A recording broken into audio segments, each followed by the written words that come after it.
Good morning friends. आप सभी का ग्लोबल ट्रेडिंग इंसाइट चैनल में स्वागत है। आज हम लोग एक शेयर का फंडामेंटल एनालिसिस करने वाले हैं और ग्राफ को भी स्टडी करेंगे और देखेंगे कि इस स्टॉक्स में नेक्स्ट 6 मंथ्स टू 1 ईयर क्या ग्रोथ की एक्सपेक्टेशन।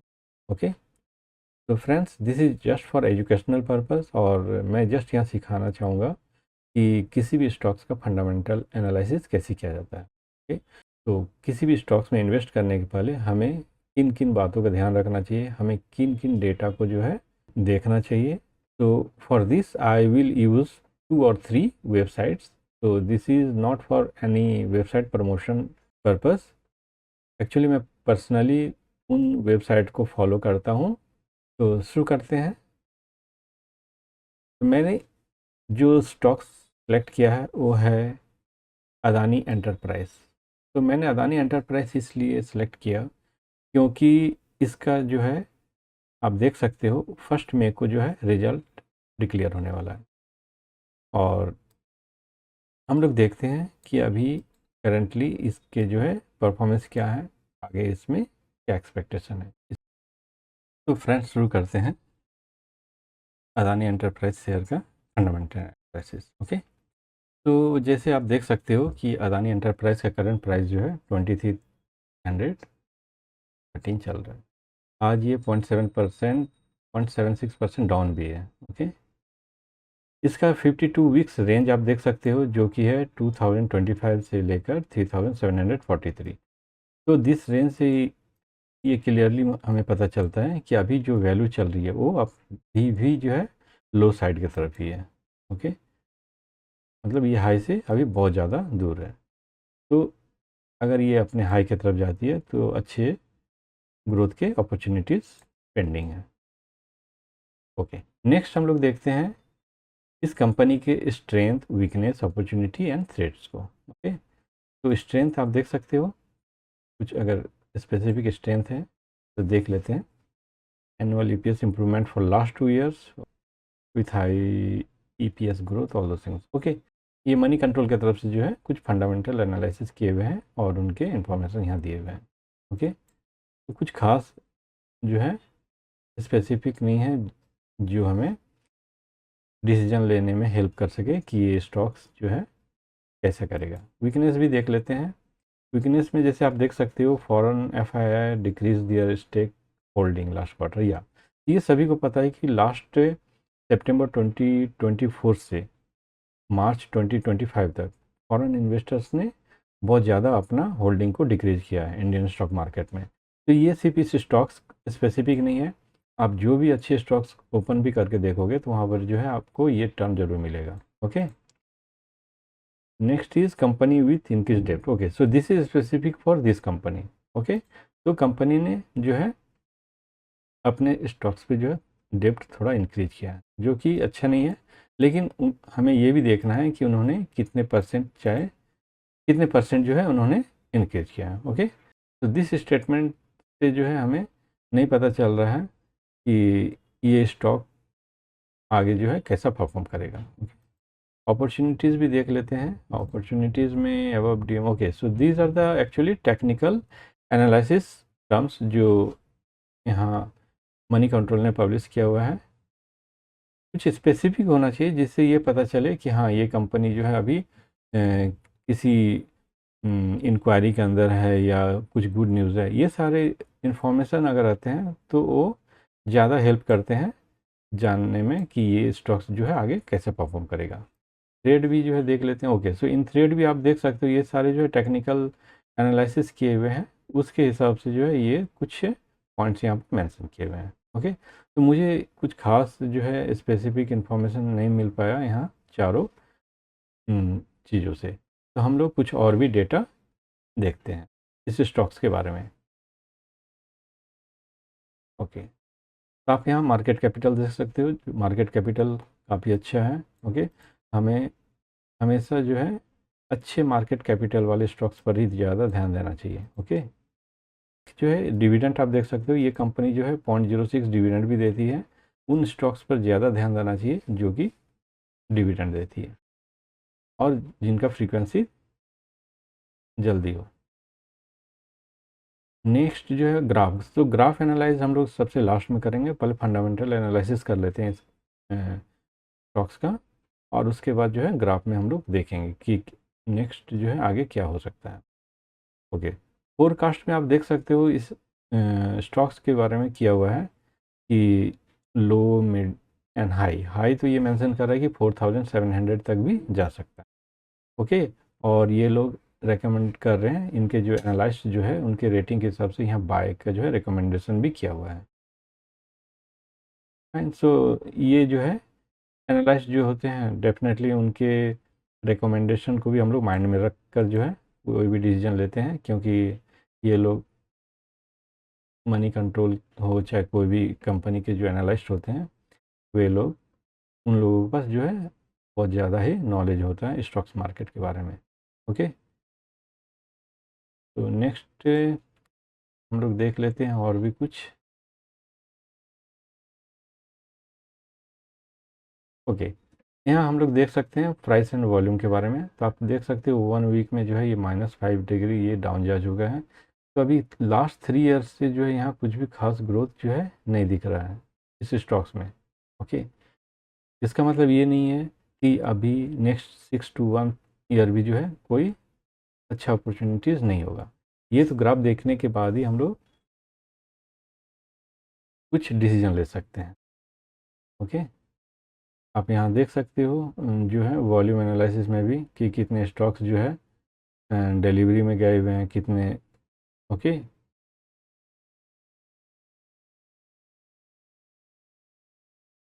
फाइन, तो यहाँ फोरम में जो है यहाँ दिखा रहे हैं 100% जो है सेलिंग अदानी पे। मतलब फोरम में जो है हम सभी एंड यूजर्स जो होते हैं हम लोग अपने कमेंट्स और वोटिंग करते हैं, और अपने पॉइंट ऑफ व्यू से यहाँ वोटिंग करके जो है कहते हैं कि ये स्टॉक जो है बाय करना चाहिए, सेल करना चाहिए या होल्ड करना चाहिए। तो करेंटली जो आप देख सकते हो जो यहाँ पर यूजर्स हैं, उन्होंने जो कम्युनिटी के यूजर्स हैं उनके हिसाब से जो है ये स्टॉक्स को जो है सेल कर देना चाहिए। ठीक है, मैं पर्सनली कभी इन डेटा पर जो है विश्वास नहीं करता हूँ, क्योंकि ये कम्युनिटी के जो है सेंटिमेंट्स होते हैं। ओके, तो उनके सेंटिमेंट्स डेफिनेटली थोड़े तो वैल्यूएबल होते हैं, लेकिन मुझे हमें जो है फंडामेंटल एनालिसिस भी करना चाहिए, इससे रिलेटेड कुछ न्यूज़ भी जानना चाहिए कि इस कंपनी में क्या चल रही है, और उसके बाद हमें ग्राफ भी एनालिसिस करना चाहिए। तब हमें जो है कोई डिसीजन लेना चाहिए किसी स्टॉक्स के बारे में कि ये लेना चाहिए या नहीं लेना चाहिए। ओके, तो friends again I am repeating, यहाँ मैं कोई भी स्टॉक्स को खरीदने या बेचने का रिकमेंडेशन नहीं दे रहा हूँ, यहाँ मैं जस्ट फंडामेंटल एनालिसिस कर रहा हूँ अदानी एंटरप्राइजेस का। ओके, और लास्ट में मैं अपना पॉइंट ऑफ व्यू दूंगा कि मुझे क्या लगता है इस स्टॉक्स को खरीदना चाहिए, बेचना चाहिए, होल्ड करना चाहिए या कुछ। ओके, तो आप अपना जो है, तो अगर किसी को अगर यहाँ इन्वेस्ट करना है तो प्लीज़ आप अपना स्टडी करो इस स्टॉक्स के बारे में। ओके, और अपने जो है रिस्क को ध्यान में रखते हुए, नॉट ओनली रिस्क, रिस्क और गेन बोथ, क्योंकि स्टॉक्स में रिस्क और गेन दोनों होते हैं, तो उसे आप ध्यान में रखते हुए आप इन्वेस्ट करना। ओके, तो अभी तक जो है मुझे कुछ खास इस स्टॉक्स के बारे में इंफॉर्मेशन नहीं मिल पाया कि क्या करना चाहिए, अपार्ट फ्रॉम दिस वन में सेंटीमेंट के हिसाब से तो ये लग रहा है कि ये सेल कर देना चाहिए, लेकिन यहाँ के जो एनालिस्ट जो है आप देख सकते हो, एनालिस्ट के हिसाब से ये बोल रहे हैं कि बाय करो 100%, ये जो है शेयर प्राइस का फोरकास्ट भी अच्छा दिख रहा है। तो ये जो है कॉन्ट्राडिक्ट है, ये इन्फॉर्मेशन और नीचे के इन्फॉर्मेशन जो कॉन्ट्राडिक्ट है, एक दूसरे को उल्टा बता रहे हैं, जो कि कन्फ्यूज़न क्रिएट करते हैं। अगर ये भी बोल रहे हैं कि बाय करो, ओके, एंड अगर यहाँ पर भी जो है कम्युनिटी के भी जो सेंटिमेंट में जो है बाय के रहते हैं वोटिंग, तो वो ज़्यादा इजी हो जाता है डिसीजन लेने में कि चलो सभी ने जो है इस स्टॉक्स पे बाय के लिए रिकमेंडेशन किया हुआ है। ओके, लेकिन यहाँ जस्ट उल्टा है, तो कोई बात नहीं, हम लोग और भी कुछ देखते हैं डेटा। कोई ज़रूरी नहीं है कि हमें इस शेयर पे ही इन्वेस्ट करना है, कोई अगर इंटरेस्टेड है तो स्टॉक्स मार्केट में बहुत सारे स्टॉक्स भी हैं, आप उनके भी जो है फंडामेंटल एनालिसिस करो और देखो क्या उनका परफॉर्मेंस है लास्ट 6 मंथ्स 1 ईयर, ओके, और उसके बाद अपना डिसीजन लो। ठीक है, थोड़े फाइनेंशियल जो है डेटा भी देख लेते हैं। आप यहाँ देख सकते हो 23 से 24 इसका जो है रेवेन्यू बहुत कम हो गया था। इसका मतलब ये नहीं कि ये डाउन ट्रेंड में है। रेवेन्यू कम होने का रीज़न था इस समय जो 23 और 24 में ये हिंडनबर्ग का कुछ रिपोर्ट आया हुआ था इस कंपनी के बारे में, नेगेटिव रिपोर्ट, उसका ये इम्पैक्ट है, जिसके चलते ये बहुत स्टॉक जो है डाउन गया था और रेवेन्यू तो इसीलिए वो कम हो गया है। ओके, शेयर होल्डिंग तो मैंने जैसे आप देख सकते हो कि शेयर होल्डिंग का जो पैटर्न है और जो ग्राफ है वो बहुत ही अच्छा है। मतलब आप यहाँ देख सकते हो कि प्रमोटर 75% ऑलमोस्ट 74%। ये ग्रीन जो है फॉरेन इन्वेस्टर अभी भी जो है 11.71%, जो कि बहुत ही अच्छा इंडिकेटर है किसी भी स्टॉक्स के लिए कि फॉरेन इन्वेस्टर के परसेंटेज देकर। DII भी अपने जो इंडियन इंस्टीट्यूशंस हैं और जो है इन्वेस्टर, उनके भी जो आप देख सकते हो 6.86% है। एंड पब्लिक यहाँ बहुत कम है। इसका मतलब ये नहीं कि पब्लिक इस स्टॉक्स में इंटरेस्टेड नहीं है। ओके, पब्लिक कम है, लेकिन हमें जो है पब्लिक को छोड़कर और भी इन तीनों चीज़ों को देखना चाहिए, foreign investor, DII and promoters की होल्डिंग देखनी चाहिए। ओके, ये अगर अच्छा है तो ये स्टॉक्स स्ट्रांग माना जाता है। ओके, तो यू सो मनी कंट्रोल के जो है वेबसाइट से हमें जो डेटा मिला है उससे ये लिटिल बिट जो है मुझे पॉजिटिव लग रहा है, क्योंकि स्टॉक्स स्ट्रांग है। फाइन, नेक्स्ट जो है इनके एनालिस्ट जो है बोल रहे हैं बाय करो। ठीक है, इनके फोरकास्ट भी जो है पॉजिटिव हैं, ये सारे अच्छे दिख रहे हैं। अब जो है हम लास्ट में इनके इस स्टॉक्स के जो है ग्राफ का एनालिसिस करते हैं और उसके बाद कंक्लूजन निकालेंगे कि क्या हो सकता है। ओके, तो फ्रेंड्स एक बात और याद रखना चाहिए कि अभी करंट सिचुएशन जो है इंडिया में, इंडिया और पाकिस्तान के बीच जो है पहलगांव टेररिस्ट अटैक के चलते कुछ सिचुएशन अभी ख़राब है। तो अभी आगे क्या होने वाला है जो कि कंफ्यूजिंग है, और इसके चलते मार्केट में अभी कुछ वॉलेटिलिटी भी रह सकती है। ठीक है, तो इन सब चीज़ों पर भी हमें ध्यान देना चाहिए जो बहुत ज़्यादा इम्पेक्ट करते हैं स्टॉक्स के ऊपर। मैं पर्सनली अभी कोई नया इन्वेस्ट नहीं कर रहा हूँ, क्योंकि अभी तक सिचुएशन जो है क्लियर नहीं है कि आगे क्या होने वाला है। ओके, लेकिन एज अ टेक्निकल और फंडामेंटल एनालिसिस हम लोग देख लेते हैं कि इस स्टॉक्स में आगे 6 में 6 मंथ्स to 1 ईयर क्या हो सकता है। ओके, उससे पहले मैं ये बताना चाहूँगा कि इन सभी डेटा के अलावा मैं स्क्रीनर में भी जो है और डेटा देखता हूँ और इन्फॉर्मेशंस को रीड करता हूँ उस स्टॉक्स के बारे में जानने के लिए। तो आप देख सकते हो यहाँ पर भी जो है अदानी एंटरप्राइज के बारे में बहुत सारे इन्फॉर्मेशन दिए हुए हैं। ठीक है, जो कि बहुत हेल्प करते हैं डिसीजन लेने में। Price, P ratio, all those graphs has been given. आप यहाँ पर भी देख सकते हो कि प्रॉस एंड कॉन्स क्या क्या दिए हुए हैं। ठीक है, इसके हिसाब से लो रिटर्न ऑफ इक्विटी इतना लास्ट ईयर। ओके, तो ये देख लेते हैं, ये जो है रिटर्न जो है इसने लो दिया हुआ है लास्ट 3 ईयर्स में। तो जैसे मैंने पहले बताया कि इनके रेवेन्यू जो है डाउन हुए थे हिंडनबर्ग केस के चलते, तो इसीलिए ये परसेंटेज अभी कम दिख रहा है। तो मैं तो इस पॉइंट को अभी इग्नोर करूँगा, क्योंकि वो केस जो है बंद हो चुका है। Stock is trading in times is book value find. Okay, और मैं देखता हूँ इसके ओवरऑल जो है क्वार्टरली रिजल्ट जो अभी निकलने वाले हैं उसमें क्या दिख रहा है। तो क्वार्टरली रिजल्ट जो है इसके पहले वाले भी देख लेते हैं। दिसंबर 24 अभी जो होने वाले हैं वो होंगे मार्च 2025 के, जो कि डिक्लेयर होने वाले हैं। तो अभी दिसंबर में क्या था सो देख लेते हैं। दिसंबर में नेट प्रॉफिट हमें देखना है। नेट प्रॉफिट जो है ओवरऑल जो है ओके 229 ओनली। तो आप देख सकते हो ये जो है 1900 से जो है डिक्रीज होके 229, बहुत ज़्यादा कम हो गया था। Okay, fine, no problem. और कुछ देखते हैं क्या है। Taxes 103%, fine. ओके, प्रॉफिट जो था ऑपरेटिंग प्रॉफिट दिया हुआ था 3070 करोड़ का, जो कि अच्छा था। फाइन, नेट प्रॉफिट एक्चुअली यहाँ बहुत कम दिख रहा है, ठीक है,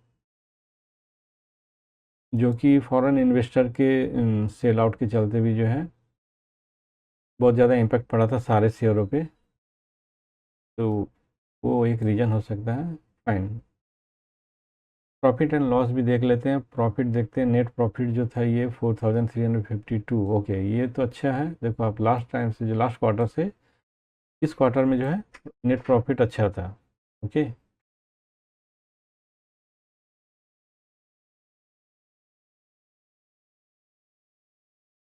बैलेंस शीट, टोटल एसेट्स ये जो है दिख रहा है, ओके, एसेट्स जो है इनके इंक्रीज हुए हैं लास्ट क्वार्टर से इस क्वार्टर में, इसके जो है एसेट्स भी इंक्रीज हुए हैं, ये भी पॉजिटिव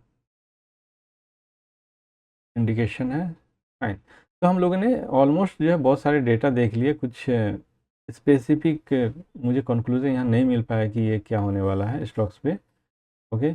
और जैसे मैंने आपको बोला कि अभी मैं खुद भी जो है कोई न्यू इन्वेस्टमेंट नहीं करने वाला हूँ जब तक ये इंडो पाकिस्तान का जो है सिचुएशन नॉर्मल नहीं होता है, और ट्रम्प के भी जो है टैरिफ प्लान का जो इम्पैक्ट होने वाला है वो 90 डेज़ के बाद। तो इन सब मैटर को जो है माइंड में रखना चाहिए कोई भी न्यू इन्वेस्ट करने के पहले, ओके। चलो एक बार हम लोग ग्राफ को भी एनालिसिस करके देख लेते हैं फाइनली, और फिर we will come in a conclusion, okay. तो ये है ट्रेडिंग व्यू का चार्ट। तो ट्रेडिंग व्यू में आप देख सकते हो अदानी एंटरप्राइजेज लिमिटेड का जो है ये 1 डे का चार्ट है, मतलब each indicator is for 1 day. तो currently it is showing like this, okay. आप देखो, रुको मैं छोटा करता हूँ पहले थोड़ा, okay? आप देख सकते हो कि ये जो डिप जो देख रहे हो आप, वो हिंडनबर्ग केस का जो है इम्पैक्ट था। उसके बाद भी मार्केट ने फिर रिकवर किया, आप देख सकते ऑलमोस्ट ये रिकवर कर चुका। ये कवर करने के बाद ये फिर कब से डाउन जा रहा है, ये जून, ओके, जून तक गया था। जून के बाद ये फिर ये स्पेशली जो है सितंबर से ये डाउन जा रहा है, क्योंकि फॉरेन इन्वेस्टर ने बहुत ज़्यादा सेलिंग किया है, जो बार बार रिपीट कर रहा हूँ, ओके। इस ग्राफ में एक पैटर्न मुझे दिख रहा है, ये जो है यहाँ बहुत बड़ा गैप है, ओके। इस गैप को फिल करने के लिए ये वापस गया होगा, ओके, ये फिल कर चुका है, ओके। सो अगर ये नहीं रहता तो हम लोग बहुत ज़्यादा कंफर्म रहते कि ये दोबारा इस यहाँ तक तो आएगा इसे फिल करने के लिए, ओके। लेकिन ये ऑलरेडी फिल हो चुका है, इससे नहीं किया है फिल, लेकिन इससे कंपेयर करो आप, अगर ये वाला ये यहाँ से लेके ये, तो ये फिल कर चुका है जो गैप था। तो अब कोई फिल गैप नहीं है इस ग्राफ में। तो करंट सिचुएशन के हिसाब से, मिनट, अगर मैं ये ड्रॉ करूँ, अगर ये 2 टाइम्स जो है इस जगह पर ये बिलो आ चुका है, तो मैं इस जगह को एक जगह सपोर्ट की तरह लेता हूँ, और रेसिस्टेंस में मैं ये दोबारा लेता हूँ अप टू दिस लेवल, क्योंकि आप देख सकते हो इस लेवल को ये मल्टीपल टाइम्स जो है टेस्ट किया हुआ है, तो यहाँ तक तो इसे आना चाहिए नेक्स्ट 6 to 1 ईयर में। तो ये कितने परसेंट हैं डाउन की तरफ और अप की तरफ, वो भी देख लेते हैं। डाउन जो है ये ऑलमोस्ट अभी भी जो है ये जा सकता है 2021 तक,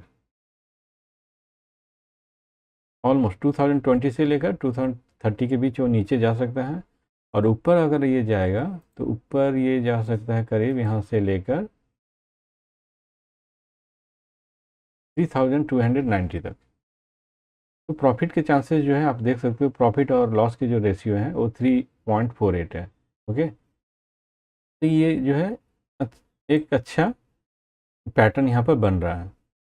मतलब अगर कोई अभी इन्वेस्ट करते हैं तो उनके लॉस होने के जो है चांसेस अप टू दिस हैं, ठीक है, जो कि मैं यहाँ से खुद जो है एज ए स्टॉप लॉस इसको एज्यूम करूँगा, क्योंकि इससे अगर नीचे जाता है तो फिर ये और भी नीचे जा सकता है। लेकिन इन्होंने इस स्टॉक ने 2 बार इस बॉटम को जो है टेस्ट किया हुआ है ऑलरेडी। सो अगर नीचे आता भी है तो ये थर्ड टाइम इसको टेस्ट करेगा, ठीक है। और ऊपर जो है आप देख सकते हो ऊपर कितना परसेंट है, ये ऊपर जो जा सकता है ऑलमोस्ट 42 to 43% तक जो है ग्रो कर सकता है 1 साल के अंदर। ठीक है, ये मेरा पर्सनल एनालिसिस है गाइस। ओके, तो आप ये मत सोचना कि ये मैं आपके लिए बोल रहा हूँ, ये मैं जस्ट एनालिसिस करके बता रहा हूँ। ठीक है, तो मैं इसे जो है इस तरह ही रहने देता हूँ, ताकि इन फ्यूचर ऑल्सो अगर मैं इस ग्राफ को ओपन करूँ तो मैं देख सकूँ कि मैंने जो एनालिसिस किया था वो सही था या नहीं। तो अभी तक मैंने फंडामेंटल एनालिसिस किया और ये जो है टेक्निकल एनालिसिस है, ग्राफ रीड कर रहा हूँ। ग्राफ के इससे तो मुझे ये स्टॉक पॉजिटिव लग रहा है, क्योंकि risk and ratio is very good, 3.48 risk and reward. तो फ्रेंड्स, मैं इस तरह से ही किसी भी स्टॉक्स का जो है फंडामेंटल एनालिसिस करता हूँ। अगर मैं पर्सनली इन्वेस्ट अगर करता तो अभी जो है मैं कुछ टाइम और रुकता, क्योंकि आप देख सकते हो ये पैटर्न जो है डाउन ट्रेंड में है और अभी सिचुएशन भी जो है उतना अच्छा नहीं है। तो मैं कुछ दिन और वेट करता, और अगर ये नीचे जाता तो मेरे लिए जो है ये और भी अच्छा अपॉर्चुनिटीज़ होता। अगर इस लेवल से अगर ये इस लेवल तक अगर आ जाता या यहाँ आता तो मैं बहुत ज़्यादा श्योर होता कि मैं अच्छा प्रॉफिट यहाँ से जो है कर सकता था। ठीक है, तो that's all my friends for this stock analysis. आशा करता हूँ कि जो भी मैंने इन्फॉर्मेशन इस वीडियो में दिया है उससे आपने कुछ सीखा होगा। ओके, और अगर किसी को किसी स्टॉक्स का जो है एनालिसिस करना है तो वो कमेंट में लिख सकते हैं, मैं उस स्टॉक्स का भी जो है एनालिसिस करके वीडियो पब्लिश कर दूँ। Thank you friends. जैसा मैंने बोला है, हर वीक मैं 2 से 3 वीडियो बनाऊंगा एजुकेशनल रिलेटेड। उसके साथ साथ मैं स्टॉक्स के जो है फंडामेंटल और टेक्निकल एनालिसिस के भी वीडियो पोस्ट करते रहूँगा। और अगर टाइम मिलता है मुझे तो मैं मॉर्निंग को जो है ऑप्शन ट्रेडिंग का जो है लाइव सेशन भी करूँगा और अपने पॉइंट ऑफ व्यू को रखूँगा। तो thank you guys, please subscribe my channel and hit bell icon so that you can get all notification on time. Okay, thank you.